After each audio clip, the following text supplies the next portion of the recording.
What's up? I'm Roxanne Avalon, and on today's episode, we're going to be talking about Infiniti's brush with death. Yeah, that almost happened.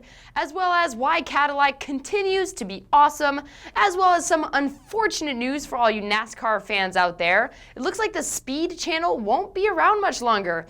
Yikes, where am I going to get my white trash fix? Who knows? Stick around, this is Inside Cars.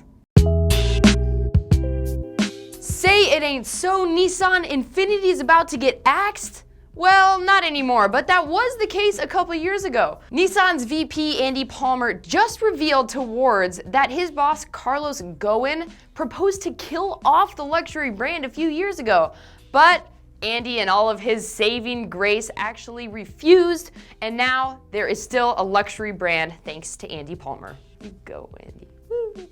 Now, just to give you a little bit of background info, Nissan actually launched Infiniti in 1989, the same year I was born, so I guess it really was a luxury year all around the world. Anyway, they launched Infiniti to take on the Brits and the Germans here in the US, but Infiniti never really took off that well. Yeah, people pretty much seem to prefer Beamers, Benz, and Audi.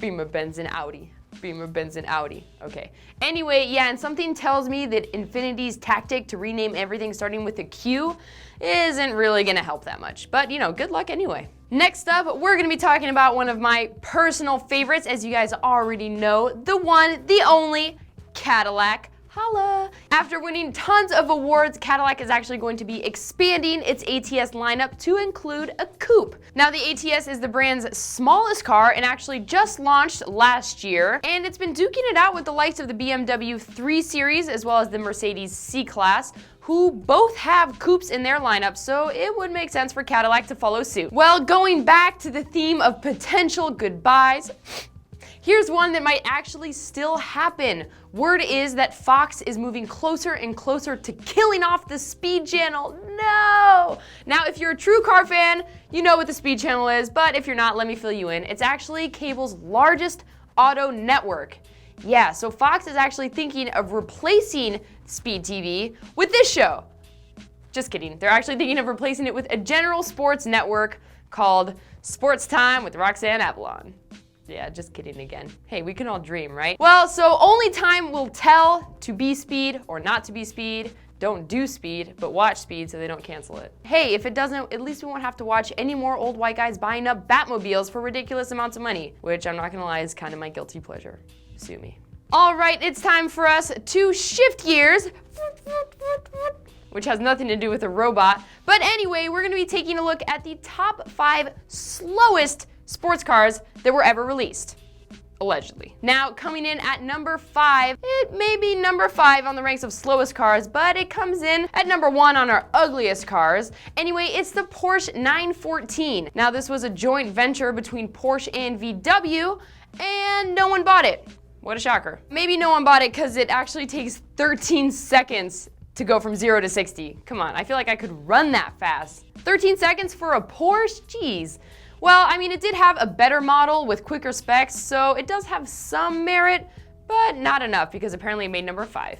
Now in comes the original Mazda Miata at number 4. Now the Mazda Miata hit the streets back in 1990 and helped spark a roadster revival, but apparently the standards weren't that high for sports cars back then, as it becomes very evident in the Mazda specs. Yeah. The puny 1.6 liter engine could barely push it to 60 in 9 seconds. That's slower than a minivan. Yeah. Coming in at number 3 is Pontiac's Fiero. Now, this Fiero was supposed to be America's baby Ferrari, but instead got stuck with some cheap-ass engine. This car didn't even produce 100 horsepower. Come on, I feel like kids' Tonka trucks have more horsepower than that. And it barely passed 100 miles per hour for its top speed. No wonder this thing bombed. Number 2 was an easy pick with the DeLorean. Yep, now this car may be a movie star, but actually turns out to be a terrible sports car. It has about as much horsepower as you'd find in a Camry and goes 0 to 60 in over 10 seconds, which to me does not sound like enough to break the barrier of time and space. But hey, I guess where we're going, we don't need roads. And coming in at number 1 slowest sports car, dun dun dun dun, it's an oldie, yep, the Crosley Hotshot. Now this car goes 0 to 60 in just about half a minute. Yeah, that means you could actually go a quarter mile without even reaching 60 miles per hour. This is just sad. The top speed doesn't even break 75 miles per hour. Like, seriously, how is this thing even called a sports car? This just makes you want to cry. And speaking of things that make me sad, it's time for Distracted Driver of the Day. Take a look.